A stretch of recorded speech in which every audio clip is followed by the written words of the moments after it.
Les centrales hydroélectriques sont aujourd'hui à leur production maximale, ce qui fait que la production d'électricité par les centrales thermiques financées par l'Union européenne a chuté de 10 MW à peu près 2 MW.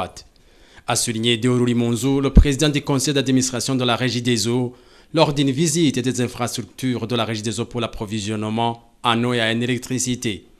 Le premier site visité a été le central thermique en location situé en face de la Braoudi.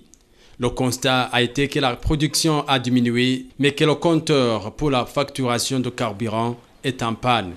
La Régie des eaux indique qu'une autre commande de compteur a été faite.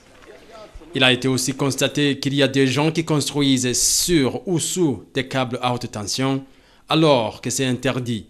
Le président du conseil d'administration les met en garde. Il y a des gens qui se sont arrogés le droit de construire sous dans les lieux de lagage, c'est-à-dire sous les lignes de haute tension. Et là, vous comprenez que ces gens-là sont en danger permanent parce qu'il suffit qu'il y ait un accident et que le câble tombe sur la maison. Tout ce qui est dans la maison et la maison seront grillés. J'interpelle les ministères qui sont concernés, à savoir le ministère de l'Énergie, le ministère en charge de transport aussi et de l'environnement, pour qu'ils puissent s'asseoir ensemble pour trouver une solution qui puisse protéger la population qui sont dans ces conditions. Il en est de même pour les maisons qui ont été construites sur les câbles et de haute tension.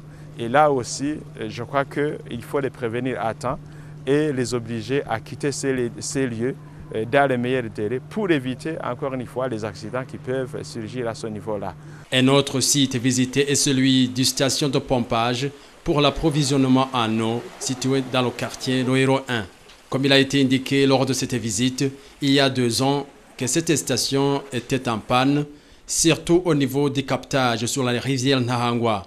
Aujourd'hui, la panne est réparée il y a une semaine et c'est un ouf de soulagement pour la Régie des eaux et pour ses abonnés, a dit le président du conseil d'administration.